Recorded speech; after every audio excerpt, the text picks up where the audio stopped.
you've got such a reputation that people won't quote FIM as much as they will say that's a Dave M Yeah. Encode. The Dave M mark of quality. Really, that's what I hear a lot, and Yeah. it's been going on for a while. I mean, you got to tell us a little bit about the magic you work to get these. I mean, that stuff's really flattering, but I really am not the only person who's doing a good work in this field. I mean, there are. I don't think I've ever put anything out that's bad.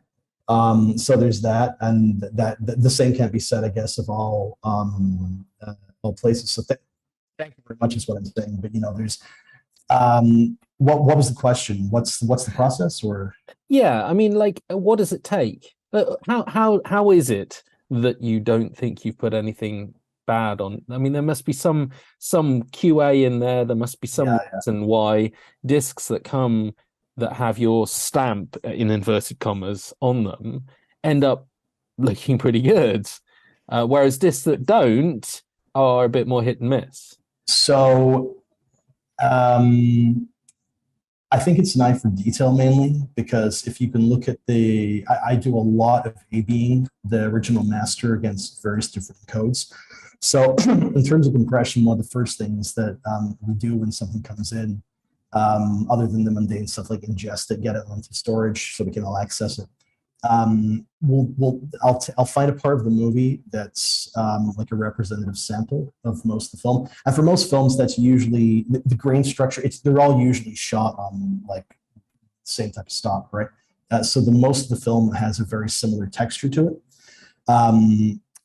So finding a representative sample, usually I'll pick a scene that looks like it might be difficult, and really that just comes from experience, knowing the sort of thing that's going to chew the encoder up, and encode it with a whole bunch of different parameters. There's the one everyone fixates on is bitrate, of course, but that's really not much of a moving target. Like on optical media, like the best thing about it is that you have a 12 centimeter disc, right? And obviously the length of the movie is set in stone.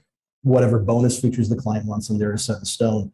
But how you allocate that space is really up to you. I'm going from the tangent again. You asked me to describe the process. Doing a whole bunch of different encode comparisons on little test sections of the movie, and then just going through them by eye and putting them up on I've got an OLED sitting on my desk, and I'll run them all together and just press my nose up against the screen and look for the minute differences.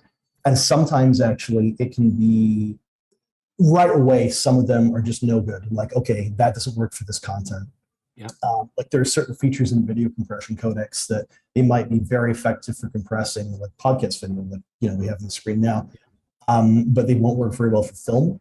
And then of course the decisions the colorist makes can change stuff.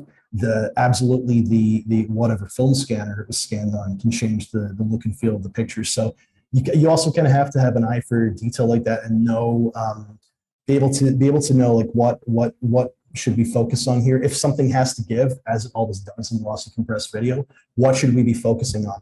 For example, a couple years ago now, I was doing these spaghetti western titles for Arrow, and those are shot in 2perf, right? So the actual resolution is not as good as like other types of 35 millimeter. But something that really gave the image character was the colored film grain was quite intense. So for those titles specifically, I lowered the amount of quantization, which quantization I can get into later. But that basically means the amount of distortion that's required to save on bits.